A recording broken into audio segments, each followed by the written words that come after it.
بتبدأ القصة في كوكب اليابان الشقيق لما بنلاقي مجموعة من المواطنين بيصحوا من النوم على صوت انفجار هائل اللي كان سبب في تدمير كتير من المباني اللي بتحذر منه الحكومة وبتقول للكل انه لازم ياخد باله عشان في خطر عظيم احنا مقبلين عليه. بنلاقي شخص غامض بيقرر ان هو يغادر منزله عشان يتوجه لمواجهة العدو ده. بيبان عليه انه واد جامد شوية يعني. اللي بيقدر بقوته انه يحمي بنت كانت واقفة بتعيط في اللحظات الأخيرة من الوحش ان هو يخلص عليها. بيسألوا الجميع انت مين؟ فبيرد بكل بساطة انا مجرد بطل هاوي، يعني الموضوع مش كبير. بيعرف بطلنا سايتاما ان في خطر مقبل على البشريه بيكون سببه شخص اسمه رجل اللقاح اللي بيكون من مخططاته ان هو يدمر البشر ويقضي على حضارتهم الشريره من وجهه نظره. بيوصل سايتاما عند رجل اللقاح ده وبنلاقيه بيحذره، بيقول له انت عمرك ما تعرف تقف قصادي، عشان هو بيفاجئه سايتاما بلجمه واحده ويقضي عليه. بيزهق سايتاما وبيبدا يقول لنفسه ايه الملل ده، محدش عاجبه حاله يا صديقي. نرجع فلاش باك بالزمن لمده 3 سنوات، بنشوف سايتاما وهو بيواجه شخص اسمه وحش السلطعون اللي بيوقفه بيقول له انت رايح فين كده يالا. رجل السلطعون بيبقى مستغرب جدا لان ازاي بني ادم يشوف وحش ماشي في الشارع كده من غير ما يهرب منه. بيقول له سايتاما انا لسه مرفوض في مقابله عمل ومش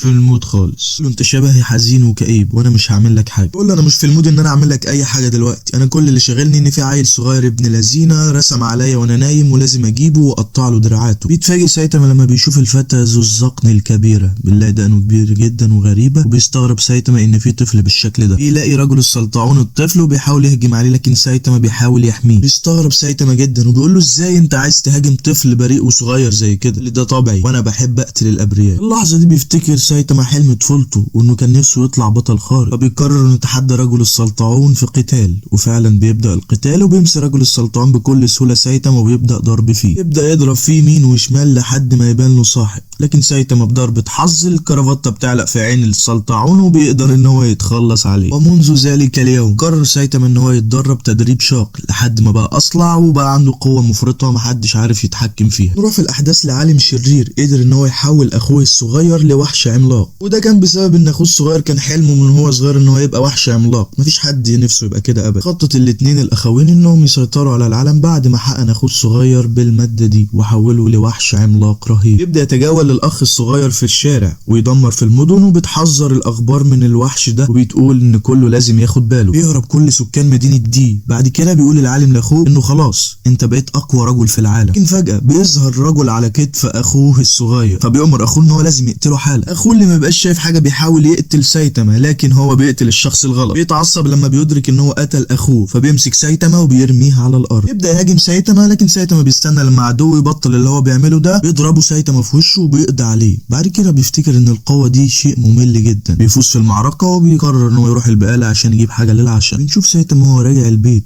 وبيبان عليه ان هو في حاجه مضايقاه، بيكون السبب ان مقابل القوه اللي هو اكتسبها دي هو فقد كل عواطفه، بقى بيشعر بالملل بعد كل معركه. طريقه بيستفز وحش كده شبه العربيه، بيلكمه سايتاما لكمه واحده وبيخلص عليه برضه. بيرجع البيت ويبان عليه الحزن الشديد لانه رجع البيت من غير اي اصابات. بيحلم سايتاما انه يكون ليه يوما ما عدو يقدر ان هو يخوض معاه قتال. بيجي الصبح بنشوف سايتاما بيتعرض لهجوم من وحش قوي جدا، بيتصدم ان الوحش ده قدر ازاي ان هو يدمر شقته. يظهر عدد من الوحوش من باطن الارض وبيقولوا له احنا السكان الحقيقيين للارض وبنخطط خلاص لاستعاده العالم اللي فوق. بسط جدا سايتاما بيقول اخيرا لقيت اعداء اقوياء اقدر ابارزهم. بيبان عليه الحماس جدا انه خلاص هيقاتل ضد سكان ما تحت الارض. استفزهم سايتاما وبيقدر ان هو يقضي على الوحش الاول بلكمه واحده كالعاده، وبيتطلع الى المعركه الشديده اللي هتدور ما بينهم. بيتهاجم سايتاما وبيكون مبسوط جدا ان هو خلاص هيقدر يستخدم كل قوته في قتال ضد وحوش اقوياء. بيحاصروه لكنه بيستخدم كل قوته وبيبدا يلكم فيهم. بعد معركه طويله جدا بيهاجموا عدو اللي بيتسبب في انفجار كبير جدا. شوف سكان جو في الارض وهم بيفتكروا ان الامر انتهى وبيبقوا مش مصدقين ازاي هم قابلوا رجل بهذه القوه. قال لهم سايتاما انا مجرد بطل عادي، انا بعمل كده عشان المتعه وان السطح كله ده تحت حمايتي. يغضب منه سكان جو في الارض وبيبداوا يهاجموه لكنه بيتفادى كل هجماتهم. اللحظه دي بالذات بيدرك سايتاما اخيرا انه اخيرا متحمس زي معركته الاولى بالظبط. قلبه ينبض وبيلاحظ ان عواطفه رجعت له من تاني. بيظهر الزعيم وبيكون غاضب جدا، بيندفع سايتاما ناحيته وبيكون خلاص بيستعد للقتال ضد ملك الارض القوي. قوي. بس فجأة بيصحى سايتاما من النوم وبيسمع شوية دوشة بره وبيبص يشوف فيه ايه، فبيلاقي شوية ناس كده اطلقوا على انفسهم انهم سكان تحت الارض. يتحمس سايتاما وبينزل يشوف فيه ايه، وبيفتكر ان هو خلاص هيلاقي معركة مثيرة يقدر ياخدها. بمجرد ما بيشوفوه بيستسلموا ويمشوا على طول. مفيش امل يا ابني. بعد شوية ايام كده بنشوف سايتاما وهو قاعد بيعيش حياته المملة في شقته كالعادة، مفيش جديد. بيتفرج على التلفزيون وبيعرف ان في شوية ناموس بقى منتشرين في انحاء البلد. بيخرج البلكونة عشان يسقي النبات بتاعه، ما بيكونش شاف في الاخبار ان في صرب خطير جدا من الناموس منتشر. بتنزل ناموس على ايده وبيحاول يحطمها لكن ما بيعرفش وما بتموتش. وبيجي المشهد على رجل آلي وسيم بيطارد مجموعة من البعوض في مدينة زد. بنكتشف ان في ملكة للبعوض ده اللي بتكون مش راضية خالص عن كمية الدم القليلة اللي جابها لها البعوض بتاعها. بيظهر الشخص الآلي ده اللي بنعرف ان اسمه جينيس، وبيبدأ بإطلاق النيران على ملكة البعوض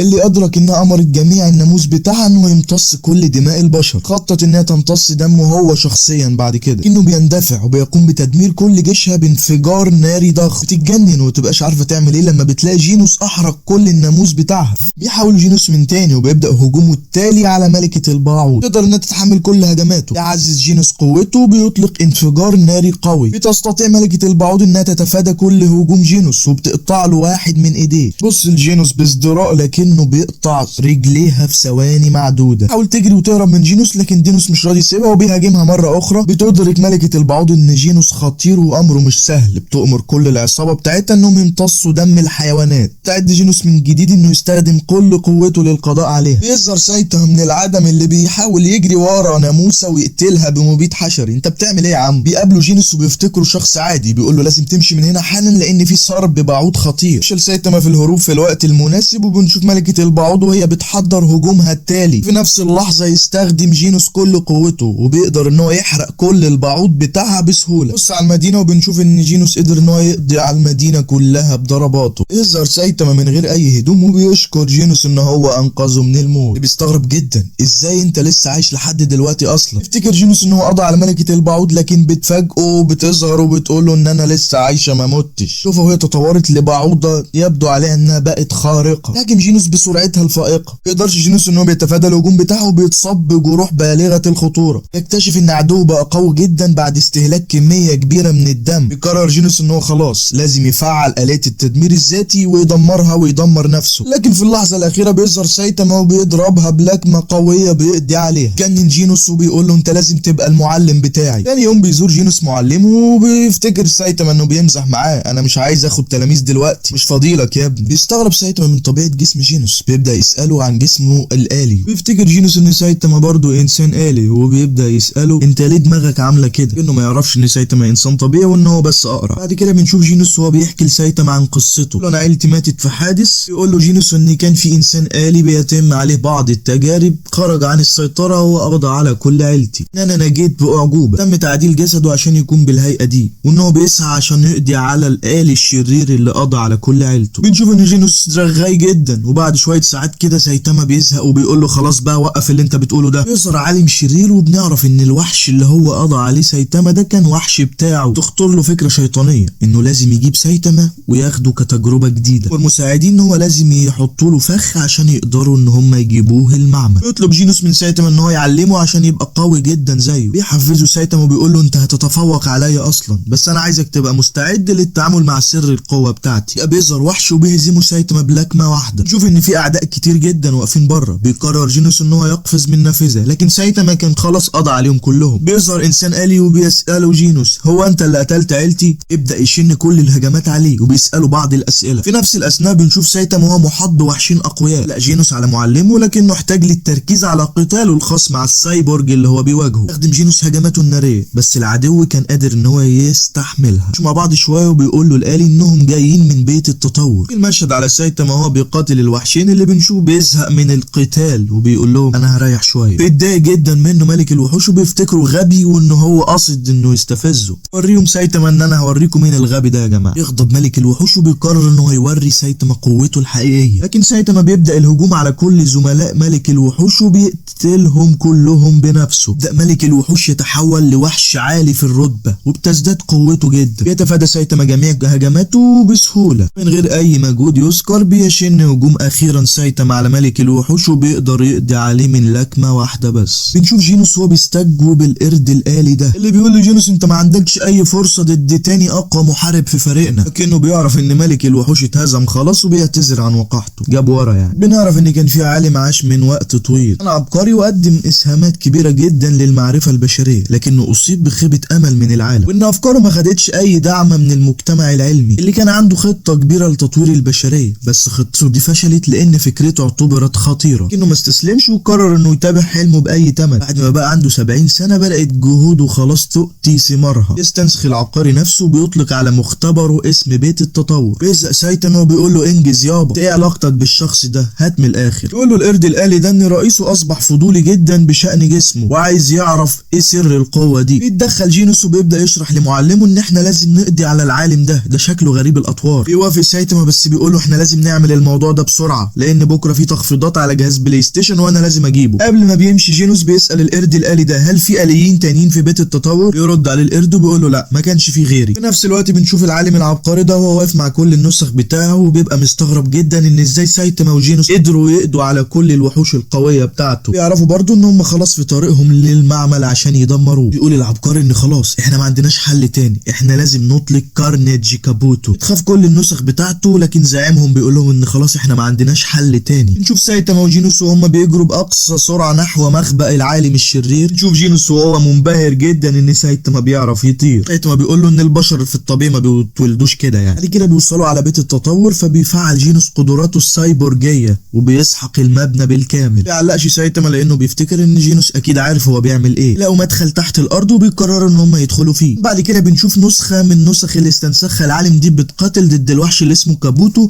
اللي في وقت قصير جدا بيقدر ان هو يقضي عليه تماما. شوية بيظهر العالم في المكان وبيقول للوحش ان هو اهلا بيك انا اللي عملتك. بيبان على كابوتو انه متنمر وبشكاه بكاه وبيقول له انا كنت محبوس طول حياتي، بيقول له انا حبستك لان عقلك ما كانش مستقر، كنت مجنون يعني. بيتعصب كابوتو جدا من الموضوع وبيقول له انا المخلوق الاقوى والاعظم اللي بيسعى الجميع ليه. هدي العالم وبيقول له خلاص احنا هنعمل صفقه، انت تمسك لي الاثنين اللي جايين دول وانا هطلق سراحه. فجاه بيشعر سايتاما وجينوس ان في كائن حي موجود في المخبأ. صار كابوتو من العدم وبيحطم جينوس بقوته الوحشيه. بيتصدم سايتاما لما بيشوف جينوس محطم في الجدران. ده كابوتو في قتال حقيقي بينهم هما الاثنين بس. بيقرر الاثنين ان هما هيقاتلوا بعض في اكبر غرفه في المنشاه. انا على كابوتو كده ان هو مستهزأ بسايتاما سيكا، شكله ما يعرفش هو بيواجه مين. لكن فجاه بيظهر لهم جينوس وبيتفاجئ كابوتو ان لسه عايش اصلا. يهاجم جينوس كابوتو بانفجارات ناريه قويه وبيوري له قوته الحقيقيه شكلها عامل ازاي. بيقول لسايتاما لجينوس انه ما يجهدش نفسه وبيرفض جينوس وبيستخدم كل طاقته في القتال، لكن هجومه كله بينعكس عليه وده الشيء اللي بيغضب سايتاما لان شعر جينوس باظ. في نفس الوقت بنشوف العالم العبقري وهو بيحاول الهروب من المنشأة وبيكون مصاب بجروح بالغة. اللي بيقعد يفتكر في الماضي وبيفتكر انه كان عنده 15 سنة اول ما خطرت له الفكرة، ومن يومها وهو بدأ في وضع خطة لتطوير البشرية جميعا. بس للأسف اللي ما خططلوش خالص انه يلاقي رجل اصلع يقف في طريقه. رغم كده هو كان متأكد ان مخلوقه الاقوى قادر على هزيمة البطل الهاوي. يبدأ سايتاما يجري ناحية كابوتو وبيسأله هو انت السلاح النهائي لبيت التطور؟ بيبص له كابوتو بازدراء وبيبدأ يوري سايتاما سرعته الكبيرة. بعد كده بيحس كابوتو بهالة خطيرة جدا وبتخبره غرائزه انه لازم يهرب حالا. بنشوف كابوتو وهو مصدوم جدا من قوة خصمه وكل غرائزه بتحذره من عدم مهاجمة سايتاما. يبدأ يسأل سايتاما انت ازاي بقيت بالقوة دي؟ بيتفاجئ سايتاما من السؤال وبيقول لجينوس اسمع انت كمان اللي هقوله دلوقتي. يبدأ سايتاما يحكي ازاي هو وصل للقوة اللي هو فيها دلوقتي دي. بيقول لهم انا كل يوم كنت بعمل 100 ضغط على 100 بطن وبجري بتاع 10 كيلو في اليوم، باكل بشراهة زي اي لاعب كمال اجسام. بداية انا كنت فاكر ان انا هموت من تدريبي المكثف ده، لكن انا ما استسلمتش واستمريت في التدريب. بعد عام واحد من هذه التدريبات الشاقة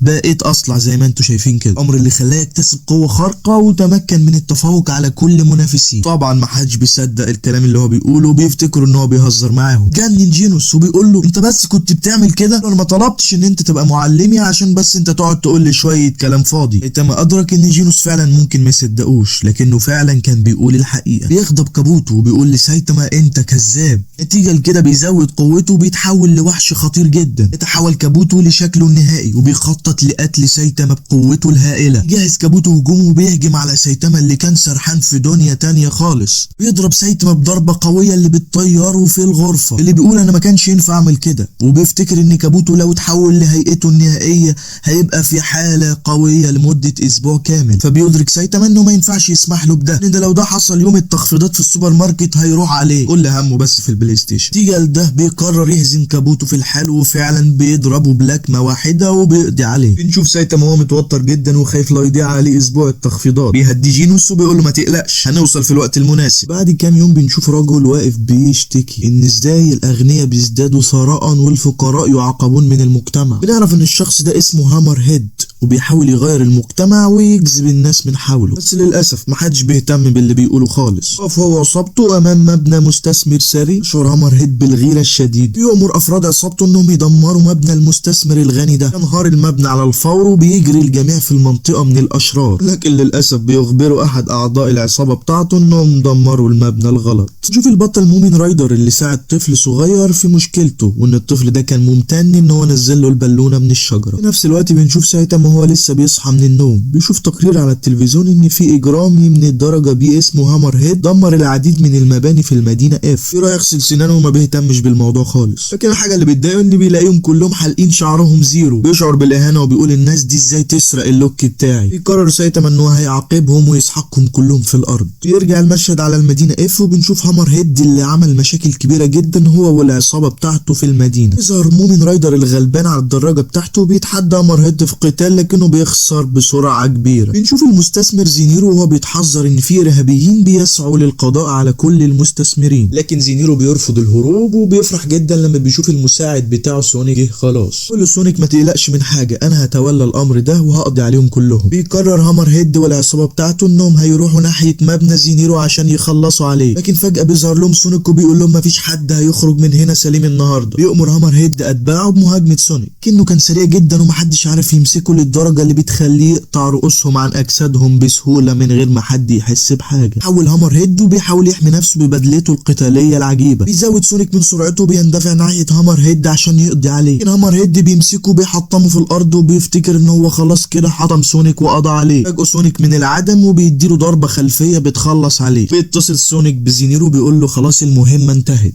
لكن بنلاقي سونيك بيتفاجئ لما بيشوف جثه هامر هيد اختفت تماما. وبنعرف بعد كده ان هامر هيد تمكن من الهروب لان جمجمته دائما كانت اقوى من جمجمه الانسان العادي. وفي هذه الاثناء بنشوف جينوس وهو بيتكلم مع الدكتور كوسانو اللي قدر ان هو يصلح جينوس. يكمل جينوس كلامه للدكتور كاسانو وبيقول له ان انا لقيت معلم جديد وان هو انا ممتن ليه جدا عشان انقذ حياتي مرتين. دكتور كوسانو كان مبسوط جدا ان جينوس خلاص لقى صديق حقيقي. بيقول له انا عملت شويه ابديتس جديده، بمجرد ما هتنتهي اوعدك ان انت هيبقى عندك قدره تتفوق بيها على معلمك الجديد. نروح لهامر هيد وهو بيقابل سايتاما اللي بيفتكر ان سايتاما جاي عشان ينضم للعصابه بتاعته. بيقول له سايتاما انضم لمين انت عبيط يا ابني؟ ده هامر هيد يهاجم سايتاما اللي بيتصدم لما لكمته ما بتنجحش عليه. يوقفوا سايتاما وبيقول له ايه البدله السخيفه اللي انت لابسها دي؟ شكلها عبيط جدا. الامر اللي بيعصب هامر هيد جدا وبيقوم بتزويد قوته عشان يقضي على سايتاما. هامر هيد يشن هجومه على سايتاما اللي بيوقفه بكل سهوله. بيبدا يخاف هامر هيد وبيطلب من سايتاما انه يعفو عنه. بيقول له سايتاما انا هعفو عنك بس انت لازم تبطل الحاجات اللي انت بتعملها دي. بنشوف سايتاما اللي كان في طريقه للمنزل بيظهر قدامه فجاه سونيك اللي كان بيدور عن هامر هيد. يبدا يهاجم سايتاما بكل قوته، لكن سايتاما بيتفادى جميع هجماته. افتكر سايتاما ان سونيك فاكره من اتباع هامر هيد وبيقول له اهدى بس انا مش معاهم. بيقول له سونيك انا مش مصدقك، انت راسك القرعه دي بتثبت عكس كده خالص. حاول يجرب حركاته سونيك وبيحكي له انا كنت نينجا منذ الطفوله واقدر اعمل اي حاجه. بيقول له نينجا على نفسك يا حبيبي. بيفتكر سايتاما ان سونيك مجرد هاوي بيحاول يجرب حركاته عليه مش اكتر. بيحاول سونيك يبهر سايتاما باي طريقه وبيوري له سرعته الفائقه، بس سايتاما ما بيتاثرش خالص وبيقول له بقول لك ايه انا زهقت ينفع اروح؟ سونيك ما كانش مصدق ان سايتاما قادر يتفادى كل هجماته السريعه. حاول يضرب سايتاما بركله لكن سايتاما بيتجنبها وبيضربه ضربه غريبه في مكان غريب جدا. قال له اسف انا ما كانش قصدي اضربك هنا. بيعرف سونيك اسم سايتاما وبيقول له المره الجايه هقضي عليك تماما. سايتاما ما كانش قادر خالص انه ياخد سونيك على محمل الجد. قال له خلاص تمام ماشي بالتوفيق. بالليل بنشوف سايتاما قاعد مع جينوس اللي بيستغرب جدا لما بيعرف ان رغم كل الوحوش اللي قتلها سايتاما لكن هو لسه بطل مغمور. بيفتكر جينوس ان في بطل اخر هو اللي بينسب له الفضل في القضاء على هامر هيد. تبدأ نفهم مشكلة سايتاما الحقيقية، انه بيقوم باعمال بطولية لكن محدش يعرفه ولا حد يفهم انه هو بطل خارق. سايتاما بيبقى قاعد مع جينوس وبيحكي له، بيبقى متضايق جدا ان محدش يعرفه وانه نفسه في يوم من الايام يبقى بطل مشهور، عشان يلاقي جينوس الحل ويقول له ان في جمعية اسمها جمعية الابطال، وبيوصلوا لفكرة ان هما الاتنين يروحوا ويشتركوا في جمعية الابطال دي. بتظهر جمعية الابطال اخيرا واللي بنشوفهم بيقرروا ان مومن رايدر هيفضل البطل الاعلى في الفئة سي. ثم بدأوا مناقشة الاختبار الرسمي السنة دي لاختيار الابطال، اللي للاسف بيكون عندهم مشكلة كبيرة ان جودة المتقدمين بتبقى اقل كل سنة، لكن بيقرروا السنة دي ان الاختبارات تبقى اكثر صرامة عشان ينقوا ابطال جودتهم اعلى. بعد كده بنشوف مع بعض الكتير من المرشحين اللي بيتقدموا للاختبار. بيبدأ المرشحين يبصوا على سايتاما ويفتكروه ضعيف ويبدأوا يتريقوا عليه. بيبدأ الاختبار الاول وبنشوف سايتاما بيقوم بشوية قفزات كده جانبية، بعد كده بيقوم بالركض السريع ورفع الاثقال، الحاجات اللي هو متعود عليها دي. بيتغشم سايتاما جامد لانه كان هيكسر المبنى كله، اللي بينجح في الحصول على اعلى الدرجات. نروح لسايتاما اللي يكون مستني النتائج. بيظهر صديقه جينوس اللي بيسأله الامر كان عامل ازاي، بيقول له ان الاختبارات كانت سهلة جدا. بيقول له جينوس ان الاختبار الكتابي كان سهل جدا وممكن لاي شخص انه يعديه بسهولة. بعد شوية بتوصل النتائج وبنشوف ان تم اعتماد جينوس كبطل من الدرجة اس. لما بيلاقي سايتاما ان جينوس بقى من الفئة اس بيفتكر كمان ان هو هيبقى من الفئة اس. بيقول لجينوس وجينوس بيهنيه. بيسأله جينوس عن الانترفيو اللي عملوه، بيقول له ان هو اتسأل عن بيت التطور. بيقول له جينوس ان الجمعية سألتني عن بيت التطور وان هم اتبسطوا جدا لما عرفوا ان انا قضيت على كل المجرمين. بعد كده بنتفاجئ لما بنعرف ان سايتاما بقى بطل من الفئة سي مش الفئة اس، وانهم قروا الحرف غلط، الامر اللي بيخلي سايتاما متضايق شوية. بعد كده بنروح لقاعة المحاضرات وبنشوف سايتاما وجينوس وهم قاعدين، اللي بيتفاجئوا لما بيلاقوا بطل من الفئة اسمه سنيك وبيبص لهم باستحقار وبيقول لهم ان هم لازم ياخدوا وضعهم كابطال على محمل الجد ويبطلوا التفاهه اللي هم فيها دي. سايتاما ما بقاش مديله اي انتباه، الامر اللي بيخلي سنيك يتضايق ويتعصب وبيقوم يعمل شويه حركات ورقصات غريبه محدش فاهمها. بالليل بيرجع الاثنين البيت وبنشوف جينوس وهو بيتكلم مع سايتاما عن جمعيه الابطال وقد ايه هو متحمس، بس سايتاما ما بيبقاش مديله اي اهتمام لانه مش مدي اهتمام اصلا لحوار جمعيه الابطال ده. لكن جينوس كان مبسوط جدا ومتحمس ان هو اخيرا هيعرف يشتغل هو وسايتاما كفريق واحد، وبيقول له جينوس انا خلاص من النهارده بقيت تلميذك رسميا، ما فيهاش كلام. بيبص له سايتاما باستغراب وبيقول الواد ده هيجيب لي صداع كبير في المستقبل، انا كنت في غنى عنه. في نفس الوقت بنشوف سنيك وهو قاعد في الجمعيه بيشتكي من جينوس وسايتاما وبيقولوا ان هم مجرد اتنين هواه، لكن بيتدخل قائد حكومي في الجمعيه وبيقولوا ان الاتنين مش ضعاف خالص. بيكمل يقول ان سايتاما يا دوبك عدى من الاختبار الكتابي لكنه كان هيدمر المبنى كله في اختبار اللياقه البدنيه، الامر اللي بيجنن سنيك، ازاي واحد ابله زي سايتاما ممكن يكون اقوى مني. بنروح لسايتاما اللي بيبقى مبسوط جدا لما بيعرف ان جينوس بقى من الابطال الفئه اس. فجاه بيظهر لهم سنيك وبيحاول يدي لسايتاما محاضره، بيهجم على سايتاما بتقنيه غريبه لكن هجومه بيفشل كالعاده. بعد كام يوم بنشوف جينوس وسايتاما وهم واقفين على جبل وبيحاولوا يقوموا بعض التدريبات. بيقول جينوس لسايتاما ان احنا الاتنين في المرتبه الاخيره ولازم نعمل اعمال بطوليه كتير عشان يرتفع ترتيبنا، وبيقولوا ان الناس هتبدا تعرفنا وهيطلقوا علينا بعض الاسماء الشهيره، الامر اللي بيشغل تفكير سايتاما جامد لانه ما بيبقاش عايز حد يطلق عليه اسم، مش عايز حد يقول له ان هو الاصلع القوي او الصلعه الذهبيه. بيقول سايتاما لجينوس ان هو مستعد يتدرب معاه عشان يبقى اقوى. بيقول له جينوس ان انا لازم نتقاتل ولازم توريني اقصى حاجه عندك عشان اشوف انا هقدر استحملها ولا لا. بيشن جينوس هجومه الاول ولكن بيتفادى سايتاما ركلته. بيبدا جينوس يقوي من ضرباته ضد معلمه ولكن بيقفز سايتاما في السماء وفجاه اطلق سايتاما شعاع ليزر دمر جزء من الجبل. بيزود الاثنين سرعتهم وبيحاول جينوس ان هو يباغت معلمه لكن سايتاما كان اسرع منه واختفى. يفعل جينوس كل مدافعه وبيبدا يوجه ضرباته ناحيه سايتاما لكنه بيظهر وراه. جينوس بيقول له انت لازم تتقاتل معاه بكل قوتك والا تتراجع، بس جينوس كان بينه وبين نفسه عارف ان سايتاما قوته لا حدود لها وانه ممكن يدمره بلكمه واحده، عشان كده يقرر سايتاما انه هيوريه قوته الكامله. يحس جينوس بالخوف وبيفتكر ان سايتاما فعلا هيقتله. يهاجم سايتاما بكل قوته لكنه بيوقف نفسه في اخر لحظه قبل ما يضرب تلميذه. بيتصدم جينوس وبيدرك ان سايتاما وحش لانه دمر الجبل من وراهم تماما. بيهدى الوضع بين الاثنين وبيتفقوا على العشاء ان هم هيروحوا يبارزوا بعض على مين هيخلص طبق النودلز اسرع. فاجئ صاحب المطعم جدا لما بيلاقي جينوس كال الطبق كامل. فجاه هم قاعدين بيدخل بطل اسمه اماي ماسك وبيطلب من جينوس ان هو عايز يتكلم معاه. بيحذر سايتاما جينوس وبيقول له خلي بالك ممكن يكون شخص تافه شبه سنيك اللي قابلناه. بيوافق جينوس على طلب اماي ماسك وبيخرج معاه بره فعلا،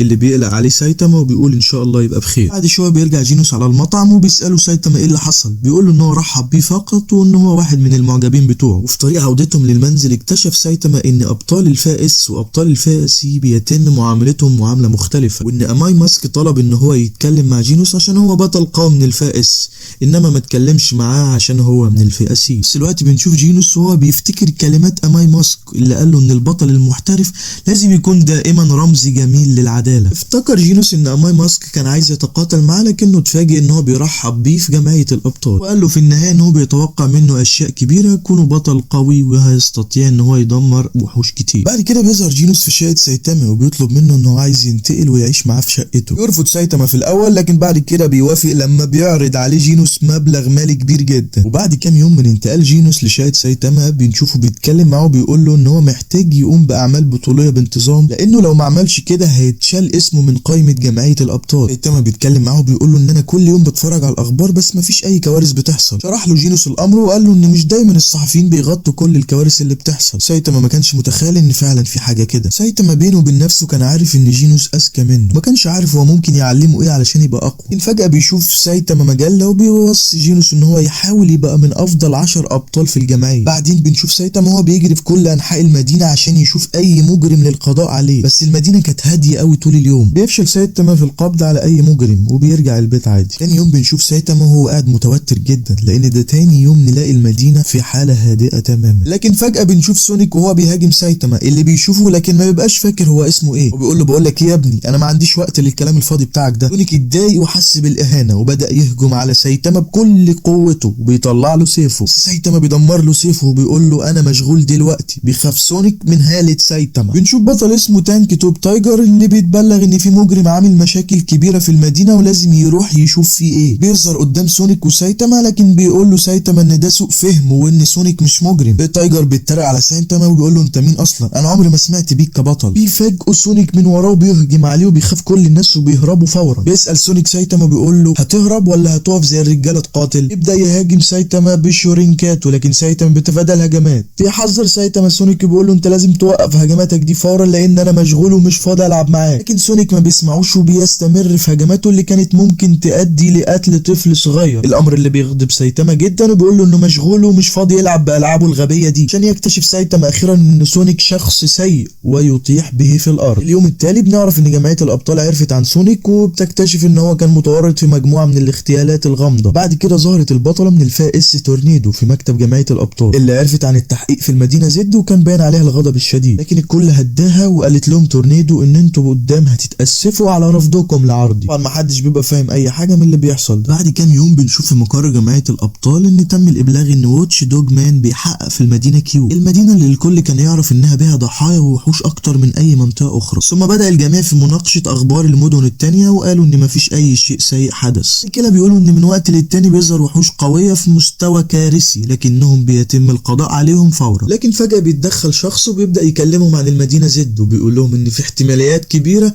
لوقوع كوارث قريبه في المدينه زد. لكن رغم كده بيقول له احد اعضاء الجمعيه ان هم بالفعل ارسلوا بطلين من الفئه ايه للتحقيق في امر المدينه زد. بنتعرف على البطلين دول وهو واحد اسمه جولدن بول والتاني اسمه سبرينج موستاشيو. يتجول البطلين في المدينه عادي جدا. بعد كده بيخططوا للذهاب لمكان مهجور. يوصل الاتنين لمدخل مغلق. الاتنين بيحسوا ان هم ممكن يتعرضوا لهجوم في اي وقت. يبدا جولدن بول يسال زميله ان كان عارف ليه غزو الوحوش في المنطقه دي على طول مرتفع كده. بيقول له سبرينج موستاشيو انا ما اعرفش ليه الموضوع ده بيحصل، وبيبان عليه ان هو مش عارف اي حاجه. واضح عليك يا. بيلاحظ جينوس ان في رجلين دخلوا الحي بتاعه. بيشعر ان هم بيطاردوا شيء معين لكنه ما بيهتمش وبينظف الحمام بتاعه. بعد كده بنشوف وحش الاحشاب البحريه اللي سمع عن وحش قوي موجود في المدينه المهجوره وقرر يروح ويشوف فيه ايه هناك. بيكتشف البطلين امر وحش الاعشاب البحريه وبيخططوا لضربه. يطلق جولدن بول صاروخ لكن هجومه بينعكس عليه. فجاه بيتهاجم من قبل وحش الاعشاب البحريه. يلقى سبرينج مستشو جدا عن صديقه اللي بيتهاجم هو كمان. بيتمكن من تفادي هجوم خصمه وبيقوم بخدعه سحريه. بيستعد لشن هجوم بالسيف واختراق جسم الوحش وبيقول له انا بقى هحولك لشويه سلطه على العشاء. يقول له وحش الاعشاب البحريه لا انا مش عايز اتحول لسلطه وبيمشي بعيد وبيسيبه. بيشوف سبرينج مستشو بان خصمه تفادى هجومه وبيدرك في الحال ان هو محتاج طلب المساعده. بيتصل مستشو بجمعيه الابطال وبيطلب فعلا المساعده. يبداوا يدردشوا شويه وبيقول له وحش الاعشاب البحريه ان هو من بلد تانية بس سمع ان في وحش هنا في المدينه المهجوره. نفس الوقت بنشوف ان تم ارسال نداء استغاثه لفريق استشارات جمعيه الابطال اللي بيعرفوا ان البطلين اللي من الفئه ايه بيتعرضوا لهجوم. بيتهاجم سايتاما من وحش الاعشاب البحريه اللي بيفتكر انه نسي يجيب اعشاب بحريه النهارده على العشاء. بيقعد جينوس وسايتاما بالليل عشان يتناولوا العشاء اللي وبيكتشف جينوس ان الاعشاب البحريه طعمها زي الخرا، وبيبدا يتكلم مع سايتاما ويقول له انت اكيد جبت اعشاب بحريه سعرها رخيص يا رخيص، بس بيقول له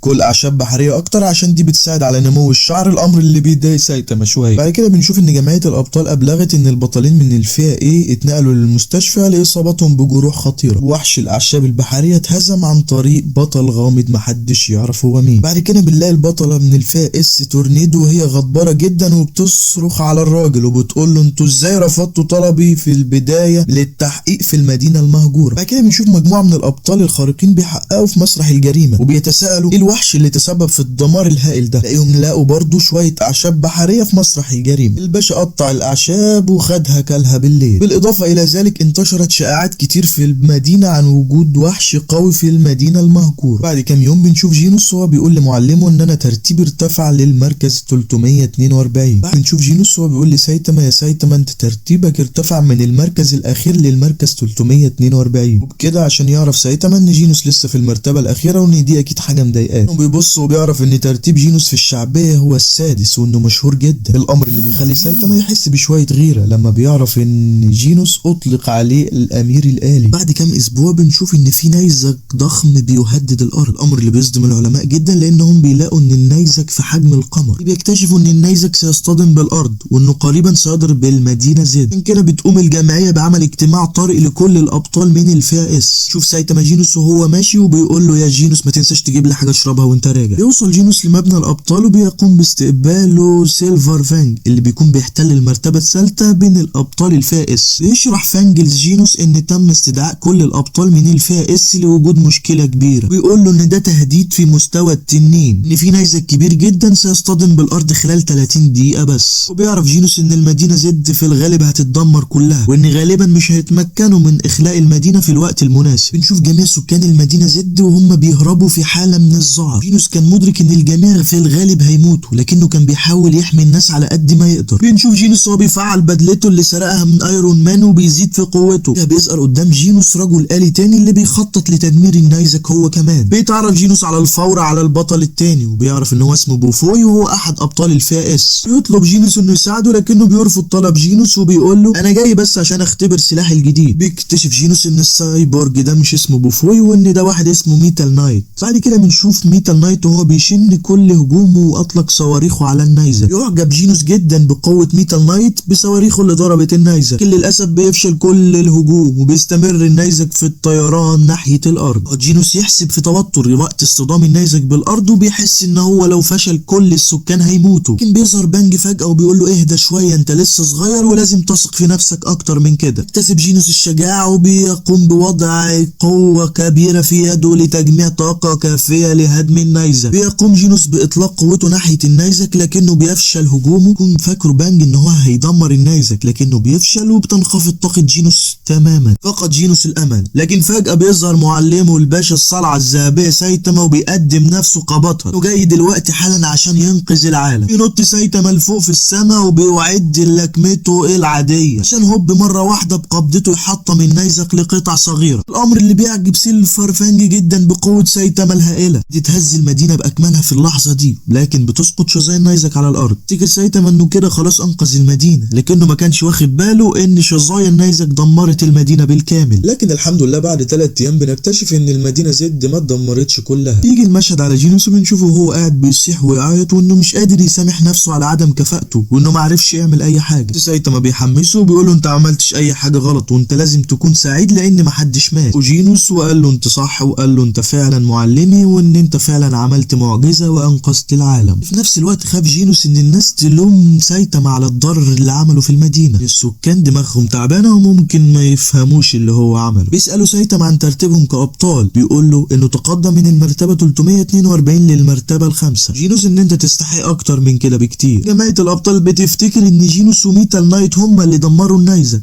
يا عيني عليك يا سايتاما. بعد كده بيقرر سايتاما ان هو يدور على تهديد جديد، لكن بيقول لجينوس ما تجيش معايا عشان ما ينسبلكش الفضل مرة تانية. بنشوف سايتاما هو بيتجول في المدينة، لكن تايجر بيتهمه ان هو واحد نصاب، وبنلاقيه بينادي في اخوه بلاك هول وبيقول له ان برضه سايتاما مجرد نصاب وبيسرق اعمال الاخرين وبينسبها لنفسه. سايتاما بيستغرب وبيقول لهم انتوا مين اصلا، انا معرفكمش. بيغضب تايجر منه وبيفكر في فكرة هو بلاك هول عشان يخلي السكان يكرهوا سايتاما، عشان يصرخ بلاك هول باعلى ما عنده بيقول للسكان ان سايتاما كان السبب في دمار المدينة كلها، عشان تنجح خطة المتنمر ويبتدي الناس يعرفوا ان سايتاما هو اللي دمر المدينة ويكرهوه، عشان يتحول فجأة كل السكان ضد سايتاما ويعتقدوا ان هو الشرير رغم ان هو اللي انقذهم. خير تعمل شر تلقى فعل. بيتجنن سايتاما، ما بيبقاش عارف هيعمل ايه. ازاي انا اللي انقذتكم ودلوقتي بتتهموني ان انا الشرير، انا البطل. بيراقب سيلفر فانج الموقف من بعيد، لكنه بيقرر ما يتدخلش عشان سايتاما يتعلم انه لازم يتعامل مع هذه المواقف في المستقبل. لكنه بيبص للاخوين وبيقول ان هم مثيرين للشفقه وانهم عمرهم ما هيتجاوزوا الدرجه بي، عشان يبدا الاتنين تايجر وبلاك هول انهم يهاجموا سايتاما، لكن بيهزموا على الفور وبيعترفوا ان هم كسبوا على الناس. فجاه بيتعصب سايتاما جدا من الناس وبيقول لهم انا اللي دمرت المدينه وانا مش مهتم بكل اللي بتقولوا عليا. ظهر جينوس وبيهديه وبيقول له اهدى شويه، انا سعيد ان انت معلمي. طريق المنزل بيقول له جينوس انه مبسوط جدا ان هو معلمه، وان حتى لو الكل ضدك انا هبقى معاك. اصيل يا ابني والله. كام يوم بنشوف احدث صيحات العالم. اخطبوط يا جماعه بيحاول يسيطر على العالم، ده اللي ناقص. بتكون معاه رساله واضحه بتقول ان عشيره شعب البحر ستستولي على السطح ويجب عليكم الاستسلام. نشوف مومن رايدر الغلبان وهو في طريقه لانقاذ سكان المدينه، لكن من سوء حظ الوحش بيقابل سايتاما وبيلعب معاه لعبه. كالعاده بيفوت مومن رايدر القتال، لكنه بيسمع ان في بطل قوي اسمه سايتاما. بنكتشف بالليل ان سايتاما تقدم الى المرتبه الخامسه. بعد كده بنشوف عدد كبير جدا من وحوش البحر اللي سبحت للسطح، لكن فجأة بيظهر بطل من الفئة A اسمه ستينجر، وكان مستعد ان هو يوقف كل الوحوش دي. يفرح بالسكان وبيشجعوه لانهم فاكرينه خلاص ان هو ده اللي هيهزم الوحوش كلها. على صعيد اخر بنشوف جينوس وهو بيفعل قدراته لتجفيف الاطباق، خلاص بقى غسالة اطباق رسميا، وبيرغي مع سايتاما وبيقول له انا تقدمت للمرتبة التانية بارك. وهم واقفين كده بيسأل جينوس سايتاما وبيقول له هل انت فعلا هزمت وحش من شعب البحر امبارح؟ بيبص له سايتاما كده وبيقول له والله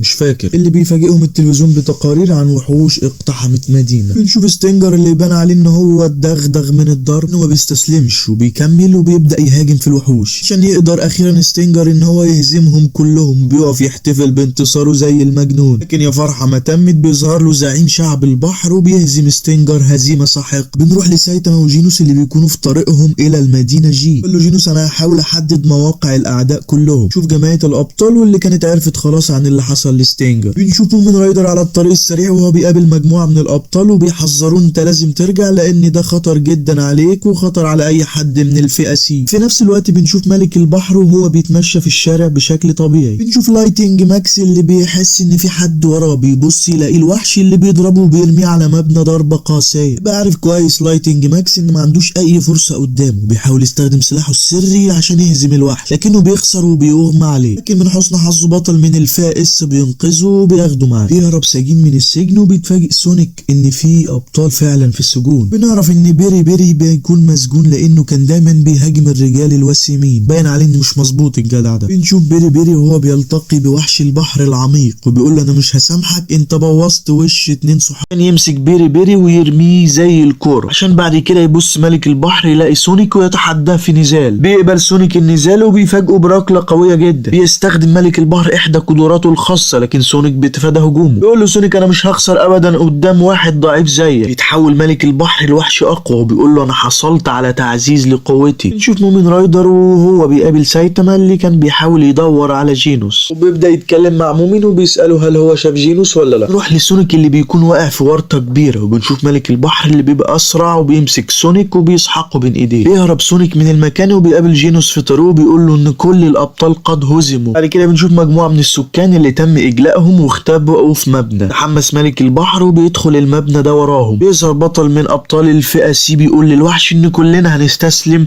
وبنطلب منك العفو، لكنه بيرفض طلبهم وبيهدد ان هو ياكلهم كلهم. كان فجاه يظهر بعض الابطال ويقدموا انفسهم، وكان سنيك مستعد للمخاطره بحياته. واثناء سيره في الطريق بعد ما قال لمومن رايدر المكان فين، بيشوف سايتاما واحد عريان وبيفتكر ان ده شخص كان من المواطنين ملحقش يمشي في الوقت المناسب. نروح لجماعه الابطال اللي بتحاول توصل لمومن رايدر على التليفون التليفون لكنه مش بيرد. بيلاقي سايتاما الموبايل وبيرد على جمعية الابطال وبيقول لهم ان مومن رايدر في طريقه للقتال ضد الوحش، لكن بيقول لهم ما تقلقوش من حاجة، انا هتولى المشكلة خلاص. روح لجينوس اللي بيفاجئ ملك البحر بلكمة انفجارية سايبورجية فائقة. بتبسط المواطنين جدا بجينوس وبيفتكروا ان هو خلاص فاز، لكنهم بيتفاجئوا ان الوحش قام وبيضربه من الخلف، ما بيموتش من الصرمة. في نفس الوقت بنشوف جمعية الابطال وهي بتكتشف ان سايتاما بطل من الدرجة سي، اللي كانوا قرروا ان هم مش هيبعتوا اي بطل من الدرجة دي للقتال ضد الوحش، انهم في النهاية بيثقوا فيه وبيبعتوا له موقع الوحش. بعد شوية بنشوف جينوس وهو بيأمر جميع المواطنين انهم لازم يهربوا، لانه هو هيقف يواجه الوحش بكل قوته. حاول ملك البحر بكل الطرق ان هو ما يسمحش للناس بالهروب، لكن جينوس بيندفع ناحيته وبيهاجمه بركلة قوية عشان يبدأ القتال تاني بين الاتنين، وبيتم تبادل عدد لا حصر له من الركلات عشان يتمكن جينوس من ضرب عدوه بضربة قوية وبيطلق عليه وابل من النيران. نط لفوق جينوس بيستمر في الهجوم بمدفعه الرشاش، لكن للأسف بيتمكن الملك من تحمل كل هجماته. شوف بنت صغيرة وهي بتحاول تشجع جينوس أثناء القتال، لكن بتدفع عليها ملك البحر حمض غريب، لكن جينوس بيقفز أمامها وبيقوم بحمايتها. بيكون نتيجة لده إن بيدوب جسم جينوس وبيمسكوا ملك البحر وبيرميه على المبنى. بيبص لجينوس باحتقار وبيقوله انت كنت تقدر تتفادى الهجوم ده، لكنك اخترت ان انت تنقذ الفتاة اللي ملهاش لازمة دي. وفجأة واثناء ملك البحر وهو بيحاول يقتل جينوس بيظهر البطل مومن رايدر وبيحاول يهاجمه بالدراجة بتاعته اللي ملهاش اي 30 لازمة. بنتفاجئ بقوة وصلابة مومن رايدر وان هو مش خايف من الوحش، لكن للاسف اكيد هجومه بيفشل. بعد ما بيخلص الملك بيفتكر انه كان هيقتل جينوس، لكن مومن رايدر ما بيستسلمش وبيقوم تاني وبيهاجم الوحش اللي كان عارف ان هو ضعيف وقوته ضعيفة، لكنه ما قداموش اي شيء ولازم ما يوقفش مكتوف الايدي ويحاول يكسب اكبر قدر ممكن من الوقت لحد ما يوصل للابطال. بيتبسط الناس جدا وبيحسوا بعزيمة مومن رايدر وبيبداوا يامنوا بيه وبقدرته على الفوز. شجعوا كلهم وبيقولوا له انت تقدر تفوز فعلا. بيتحفز مومن رايدر وبيقاتل بكل قوته، لكنه بيخسر للاسف في النهاية. احسنت يا ابني والله. لكن في اللحظة الاخيرة بيظهر سايتاما وبيقول لمومن انت قتلت قتال جيد، برافو عليك. بيكتشف سايتاما في الحال ان جينوس مصاب وكان قلقان جدا على تلميذه. يبدأ ملك البحر يشن هجومه عليه، لكن الهجوم ما بيتسببش باي ضرر. بيفرح ملك البحر ان في حد قدر انه ينجو من هجومه، لكن بيدرك المواطنين ان سايتاما هو مجرد مبتدئ من الفئة سي. بيفتكر الجميع ان سايتاما مجرد بطل هاوي من الفئة سي، لكنه بيفاجئهم وبينقض على الوحش وبيضربه بلكمة واحدة بيقضي عليه. المواطنين ما كانوش مصدقين ان فعلا بطل من الفئة سي قدر ان هو يفوز على ملك البحر العميق. لكن الناحية التانية بنشوف سايتاما وهو كان فاقد الامل وبيحس ايه الملل ده، قتال ممل جديد. لا سونيك رجع لساحة القتال، لكنه بيتفاجأ ان ملك البحر قد هزم. بعد كام يوم كده بنشوف سايتاما وهو في طريقه للبيت وبيكتشف ان في طيارة بدون طيارة في الهواء، عشان يشرح له جينوس ان ده الابطال بيبعتوا لهم معجبينهم كام رسالة كده كل كام يوم. بيفرح سايتاما جدا لما بيعرف ان في رسالة جايه له، لكنه مجرد ما بيفتح الرسالة بيلاقي رسالة مكتوب فيها ان هو محتال. بيبدو على جينوس الحزن لما بيفتكر يوم مواجهة ملك البحر العميق، لان الجميع كانوا بيهتفوا لسايتاما من اجل الانتصار، ولكن ذا الرجل قبيح بيدعي ان الوحوش كانت خلاص ضعفت من قتال الابطال السابقين، وان سايتاما ما عملش اي شيء يذكر. ده يسخر من الابطال، لكن المواطنين بيزهقوا جدا وبيبقوا عايزين يضربوه. من كده ساعتها تظاهر سايتاما بانه شرير عشان الناس تهدى. مالكش حظ يا ابني والله. نتيجة لكده ساعتها اعتقد الجميع فعلا ان سايتاما نصاب وتعهدوا ان هم هيكرهوه للابد. لكن ساعتها جينوس كان مدرك كويس جدا ان سايتاما عمل كده عشان ما يفقدش الابطال الاخرين سمعتهم، ان يزيد اعجاب جينوس بمعلمه لانه قدر السلام على ان هو يبقى مشهور. لكن الحمد لله بيكتشف سايتاما ان في رسالة جاية من معجب بيشكره فيه على مجهوداته. بعد كده بيكتشف انه تقدم للمرتبة الاولى وان تم استدعائه لجمعية الابطال. مجرد ما بيوصل للجمعية سايتاما بتهنيه الجمعية وبتديه خيار الترقية انه يبقى بطل من الفئة بي، اللي بيقبل بيه فورا عشان يقدر يلحق بجينوس. بيتسأل كام سؤال كده وبيظهر عليه البلاهة زي ما احنا عارفين، فبيشكك بعض الناس في قدراته. لكن بعض اعضاء الجمعية التانيين تعرفوا عليه وقالوا ان هو في يوم من الايام هيتجاوز جميع ابطال الفئة اس. بعد كده بنروح وبنشوف اماي ماسك اللي بيكون غاضب جدا لان جينوس قد هزم وافسد سمعة الابطال. بالليل بنلاقي سايتاما بتوصل له الشهادة ان هو رسميا بقى بطل حقيقي من الفئة بي. خطط للاحتفال وتناول بعض النودلز المشطشطة. بنشوف مومن رايدر وهو بيدعو سايتاما للعشاء عشان يهنيه على ترقيته للفئة بي، عشان في اللحظة دي تحديدا يفتكر سايتاما مين مومن رايدر ده اصلا، ويفتكر انه قبله يوم المعركة مع الوحش. كده بيكتشف سايتاما ان اصلا مومن رايدر مادر هو اللي كتب له الرسالة وبيبقى صديقه جدا وبيروح معاه يتناول العشاء. بعد كام اسبوع بنشوف العرافة العظيمة شيباباوا وهي بتتوقع ان في وحش قوي سيدمر العالم. عشان نروح للجبال ونتفاجئ ان في وحش كان مجمد ده بالتلج من حواليه بيستيقظ لتدمير البشرية. بيستيقظ جودزيلا من ثباته عشان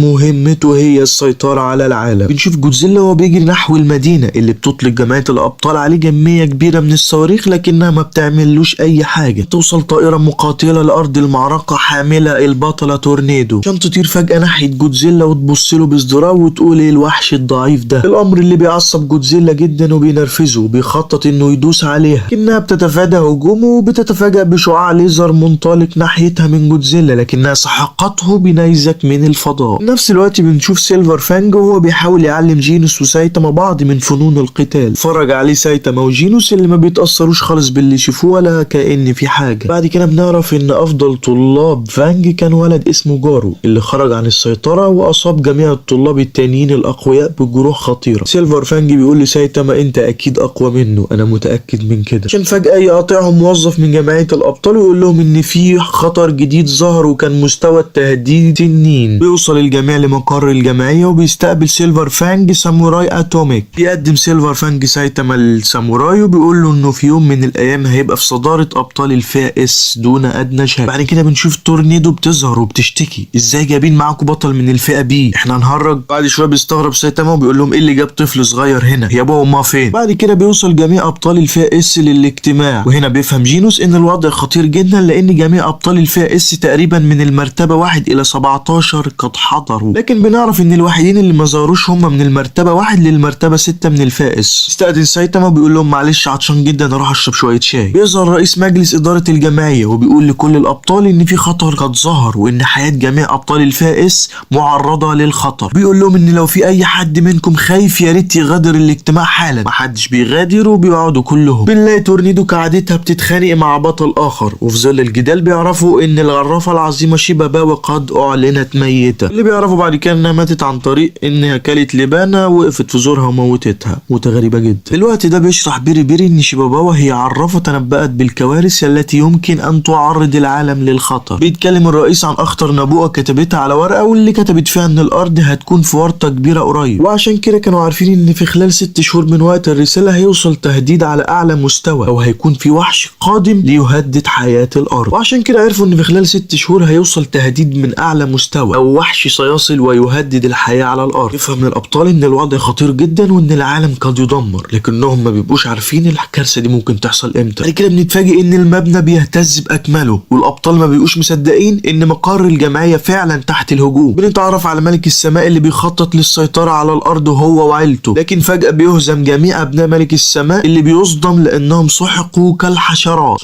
رغم كده بنشوف الارض وهي بتتهاجم من نجمة الموت. يعرف رئيس الجمعية ان الكارثة خلاص وصلت الارض فعلا. بنشوف طفل صغير انقذه والده من الموت اللي بيكون خارف جدا ومش مصدق ان في سفينة فضائية ظهرت في السماء فعلا. بيظهر قدامهم فضائي من 5 رؤوس وبيحاول انه يقتلهم، لكن بيظهر بطل وبيوقف هجومه في الحال. بنشوف سيلفر بانج اللي بيكتشف ان المبنى ما اتدمرش الحمد لله عشان ميتال نايت قدر ان هو يحصنه. جينوس بيلاحظ غياب سايتاما اللي بيعرف ان هو كده خلاص في طريقه للعدو اللي بيتهاجم بكرة مدفع قوية لكنه بيقدر ان هو يصدها. رغم كده اطلقت المزيد من كرات المدفع عليه لكنه استطاع ان هو يرجع واحدة منهم. في نفس الوقت كان الفضائي متعدد الرؤوس بيتجدد واراد انه يقتله. قدر انه يصيب البطل بجروح خطيرة بمطرقة وبصله كده باحتقار. بيظهر ساموراي اتوميك في المشهد وبيحذروا تلميذه ان الوحش قادر على التجدد. ما قدرش الوحش انه يفاجئه لكنه بيتجدد مرة اخرى. بيبقى مبسوط جدا لما بيلاقي قسم جدير بالقتال لكنه بيبقى متأكد ان هم ما عندهمش اي فرصة ان هم يفوزوا. تظهر مجموعة من ابطال الفئة اس اللي بيتطلعوا لضرب العدو. بنشوف بيري اللي بيكون ناوي ان هو ما يخسرش تاني، كفايه اللي خسروا قبل كده، وبيبدأ يهاجم في خصمه. بنروح لجمعية الابطال اللي بتحاول بيأس انها تجلي كل السكان من المدينة. بعد كده بيتجمع مجموعة من الابطال برفقتهم جينوس عشان يقدروا ان هم يحاربوا الزعيم. بيطلب روني كولمان من كينج ان هو يجي معاهم لكن بيرد عليه كينج انه مش هيعرف يجي لانه ما بيعرفش يطير. بتغضب تورنيدو جدا من العبط ده، العادة يعني غضبان على طول مفيش جديد. بنروح لسايتاما اللي بيحاول جنرال الفضائي انه يوقفه لكنه بيهزم في الحال، وهو في طريقه بيدور على الزعيم بيلاقي السفينة الفضائية بيدمرها في طريقه وهو ماشي. شوف بعد كده في الاخبار ان في سفينة فضائية ظهرت واغلقت جميع الطرق الرئيسية المؤدية الى المدينة بتصدم المواطنين من الاخبار دي وبيبداوا يخافوا من وجود الفضائيين. بيسمع سونيك الاخبار عن طريق الراديو وبيقرر ان هو يشارك في القتال. بنشوف بيري مرة تانية اللي كان مرهق جدا من قتاله ضد ميلزيجارد اللي كان عنده قدرة غريبة جدا على التجدد وكان بيخطط لمهاجمة الابطال. بيدور قتال بين سيلفر فانج وميلزيجارد ومجموعة من الابطال اللي بيصدوا كل هجماته وبيدفعوا للخلف، لكنه بيبقى غضبان جدا وبيبعت جزء من جسده ليأمر السفينة بإلقاء القنابل للأسفل. اللحظة بيوقف ميتالبات خطته وبيبدأ يلعب بيسبول برأس ميلزيجارد الطائر، عشان فجأة يتبلغ من واحد اسمه غاري ان في متطفل على ظهر السفينة وان لازم يخلص القتال دلوقتي عشان يرجع لدعمهم. بنشوف ميتالبات وهو بيحاول يدمر رأس ميلزيجارد. بيركز الابطال التانيين على جسد ميلزيجارد الرئيسي وبيقتلوه بجميع تقنياتهم القتالية السرية. طرح عليهم تلميذ ساموراي اتوميك ان هم لازم يتراجعوا، لكن محدش سمع له، كانوا مصممين على هزيمة العدو لإنقاذ العالم. كده بنشوف ميلزيجارد وهو بيؤمر بالعودة للسفينة فورا، لكنه بيكون مشغول لانه بيتهاجم من كل الجوانب. بنشوف جاري وهو متفاجئ ان البشر كانوا اقوى مما توقع وبيبلغ ان سايتاما قضى على نص افراد الطاقم بتاعهم. بعد كده بنشوف ميتالبات وهو بيقدر ان هو يقطع راس ميلزيجارد النصفين. لما بيفتح دماغه بيلاقي كرة زجاجية بيدمرها فبيذوب العدو، والنتيجة لكده بيقول للاخرين ان دي هي نقطة ضعفهم. نوصل للسفينة وبنشوف جاري وهو بيهدد سايتاما ان هو لو استمر في تدمير السفينة احنا هنموتك. طبعا كان خايف جدا وبيحاول ان هو يهدد سايتاما باي طريقة وسايتاما ما بيصدقوش عشان يدخل ويقتحم السفينة وبيكتشف غرفة التحكم اخيرا. بيحاول جاري ان هو يخوفه وبيستخدم فلتر سناب شات كده غريب عشان يغير جسمه لكن ما بيحوقش في حاجة. يواجه سايتاما جندي فضائي غريب اللي بيستخدم قدراته في الجاذبية وبيحاول يقتل سايتاما. يفتكر الفضائي ان هو بيواجه شخص اسمه موب سايكو بعد الهجوم التخاطري القوي، لكن سايتاما ما بيموتش. حاول جاري يرمي سايتاما بصخرة اللي بيقول له ايه ده انت عبيط ولا ايه، بيمسك الصخرة وبيدشمل بيها رأس جاري. بعد كده بنشوف تشايلد امبرور اللي بيكتشف ان مستوى طاقة السفينة في تزايد بسبب وجود سايتاما على سطح السفينة، لكن للأسف بيشوفوا ان هم مش قادرين يعملوا حالة اجلاء للجميع. اكتشف الابطال الخارقين سر الكرات الزجاجية، بنشوفهم هم بيقدروا يدمروا المزيد من الفضائيين، لكن ميلزيجارد اللي ما بيهمتش بيبدأ يقصف قنابل مجددا على الابطال لكن بتوقفها تورنيدو باستخدام قدرتها التخاطرية. بترجع القنابل وبتدمر سفينة العدو تماما. نروح لمومن رايدر اللي بيحاول ان هو يجلي عدد كبير جدا من السكان وفجأة بيظهر قدامه ستينج ولايتنج ماكس وبيعرضوا عليه المساعدة في مهمته. تمكن الابطال من جديد من مواجهة ميلزيجارد وبيقاتلوا بشجاعة عشان يتمكن سيلفر فانج من تدمير كرة زجاجية تانية عشان ما يبقاش فاضل للعدو غير راس واحدة بس. فجأة بيتصاب سيلفر فانج وبيتمكن الوحش من اخراج الاقوى من المجموعة، بيبصلهم باستحقار وبيقول لهم ان هو بينوي اطلاق قواه الحقيقية. نرجع للسفينة وبنشوف لورد بوروس وهو قاعد على عرشه اللي بيحس ان في عدو قوي قرب انه يوصل، عشان فجأة يحطم سايتاما الباب ويظهر قدام الزعيم الفضائي. يحس مباشرة بوروس ان ده اقوى محارب على الارض. ايوه امال انت فاكر ايه؟ تحمس بوروس للقتال جدا وسأل سايتاما عن اسمه. بيكمل بوروس كلامه وبيقول له انا سافرت العديد من الاكوان لان النبوءة قالت لي ان انا يوم من الايام اكيد هقابل خصم قوي. عشان يفاجئ سايتاما بوروس بهجوم قوي بيقول له انت خلاص مش هتدمر كواكب تاني. ينجو بوروس من اللكمة القوية وبيتفاجئ سايتاما ازاي قدر يصد هجومه. بعد كده يطلق بوروس قوته الحقيقية ويتحول لشكله المثالي عشان تبدأ المعركة بين اقوى بطل على الارض ضد اقوى فضائي في الكون. يدور القتال بين الاتنين وبيستنى سايتاما الهجمات وبيتمكن خصمه من مقاومة كل لكماته. فجأة بيضرب سايتاما خصمه بلكمة قوية اللي بيدرك انه فقد ذراعه. بيثني لورد بوروس على قوته وبيحترم سايتاما جدا. فاجئ تورنيدو الجميع وبتقدر ان هي تدمر السفينة بقوتها التخاطرية لوحدها، امر اللي بيعجب جينوس جدا وبيثني على البطلة تورنيدو. يوم درايف نايت انا خلاص الموضوع خلص انا هرجع للبيت بقى. انه قبل ما يمشي بيقول لجينوس خلي بالك ميتال نايت هو عدوك. رجع تاني لميلزيجارد اللي بيبدأ يهاجم ساموراي اتوميك. قال له خلاص انت ما عندكش اي فرصة قدامي، لكن بيفاجئوا سيلفر فانج وبيتعافى من هجومه وبيقطع جسمه. بيحاول ميلزيجارد التوقف لكن بيوقفوا سيلفر فانج عن محاولته للشفاء. ينجح اخيرا سيلفر فانج بتدمير اخر كرة زجاجية في جسم ميلزيجارد وبيقضي عليه تمام. بيسقف له ساموراي اتوميك بيقول له رغم ان انت رجل عجوز لكنك قوي احسنت. فرح جدا الابطال الخارقين بالنصر وبيخططوا لتدمير السفينة الفضائية في السماء. بس دلوقتي بنشوف مومن رايدر وهو بينجح في اجلاء المواطنين المتبقين. على سايتاما وقتاله مع اللورد بوروس اللي بيهاجم بكل قوته ضد سايتاما. يصيب سايتاما وبيضربه على الحيطة لكن سايتاما ما بيتصابش. يعجب جدا بوروس بسايتاما وبيقول له ده كويس جدا، انا مفيش حد قدر ان ينجو قدامي طول الفترة دي، عشان يفاجئوا بشعاع ليزر انفجار قوي جدا وبتنفجر السفينة بأكملها. يضرب سايتاما بضربة قوية جدا وبيكون بوروس متأكد انه خلاص هيفوز. سبب ثقة بوروس في الفوز هي ان نسله جاي من اقوى كائن حي وجد في الكون، وانه باستطاعته دايما التجدد. بصله سايتاما باحتقار وقال له بقول لك انت بتتكلم كتير قوي. بيتضايق بوروس من سايتاما وبيتعصب وبيشن هجوم قوي بيقضي على عدد كبير من افراد الطاقم بتاعه. يظهر بوروس قوة حركاته وبيطلق البوابة التامنة اللي بترمي سايتاما بعيد للقمر. يدرك ان هو لازم يرجع للارض حالا. كده بينزل على السفينة والابطال بيظنوا ان تورنيدو هي اللي تسببت في سقوط السفينة، لكن في نفس الوقت بنشوف بوروس غاضب وبيهاجم سايتاما مرة اخرى بكل قوته. سايتاما بيستطيع ان هو يضربه في معدته وبيدفعه للخلف. يبدأ سايتاما يشن في عدد كبير من الهجمات المضادة وبيدمر جسد بوروس، لكنه بيقدر انه يتجدد ويزداد قوة. يقرر بوروس ان هو هيطلق خلاص ضربته النهائية وبيطلق شعاع ليزر ناحية سايتاما، لكن النتيجة ان سايتاما استخدم لكمته الجادة وصد الهجوم مرة اخرى. كان بنلاقيه بيهزم العدو اخيرا وبينقذ العالم مرة جديدة من التهديد. عشان لاول مرة بنشوف سايتاما وهو بيعترف لمنافسه انه فعلا كان قوي. بوروس بيقول له انه سعيد ان هو شافه. بوروس كان عارف ان سايتاما لم يقاتل بكل قوته، لكنه اقر ان سايتاما اقوى كائن في الكون. عشان اخيرا تتحطم السفينة الفضائية اللي بيعرف منها جينوس ان معلمه كده خلاص هزم الاعداء كلهم. فماي ماسك قدامنا اللي ما كانش مبسوط خالص بعد رؤيته مدينة ايه وهي مدمرة تماما. مر ميتا البات بتوضيح اللي حصل. يقول له ميتا البات ان في سفينة فضائية ظهرت والابطال تعاملوا معاها خلاص. يغضب ماي ماسك من الاجابة وبيهين الابطال وبيقول لهم انتوا شكلكم كده فشلتم لان المدينة اتدمرت. يروح له ساموراي اتوميك ويقول له ان احنا عملنا كل اللي علينا. ناداهم ماي ماسك بالبائسين. واقفين بتفاجئهم كبسولة من السماء، كبسولة عبور ظهر منها ميتال نايت. قالوا جينوس انت ليه ما ساعدتناش؟ بيقول له ان هو كان بيحاول يخلق اسلحة جديدة من استخدام تكنولوجيا الفضائيين. بنروح لجينوس وبنشوفه هو قلقان جدا على سايتاما ان هو لسه مرجعش لحد دلوقتي. بيلاقي سايتاما الطريقة للخروج من السفينة وبتتساءل تورنيدو ليه كان في بطل من الفئة بي موجود داخل السفينة اصلا. رجع سايتاما تورنيدو تماما وبيخطط للعودة للمنزل مع جينوس وبيقول لها اسكتي انت خالص. سيء جدا لكونه تجاهلها وبيناديها جينوس بالطفلة المدللة. فجأة بتحطمه ضد صخرة وبتخطط كمان لضرب سايتاما لكن بيوقفها سيلفر فان. لكام يوم بنشوف ان السكان كلهم عرفوا ان المدينة ايه دمرت في يوم واحد. الاخبار الكويسة ان ميتال نايت قدر انه يستخدم تكنولوجيا الفضائيين وبنى مقر جديد اقوى لجمعية الابطال. بعد كام يوم بنشوف الاخبار ان في وحش ضخم ظهر في المدينة زد. كان بلوتون قريب انه يدهس طفل لكن جينوس انقذه في الوقت المناسب. يظهر سايتاما مرة جديدة ويقضي على خصمه بلكمة واحدة اللي بيحس بخيبة امل كبيرة لان هو لسه قادر انه يهزم كل خصومه بلكمة واحدة بس. يا ريت لو عجبك الفيديو ما تحرمناش من اللايك والسبسكرايب الجميل وفعل جرس التنبيهات عشان تشوف معانا كل الملخصات الجديدة الجاية. يلا سلام.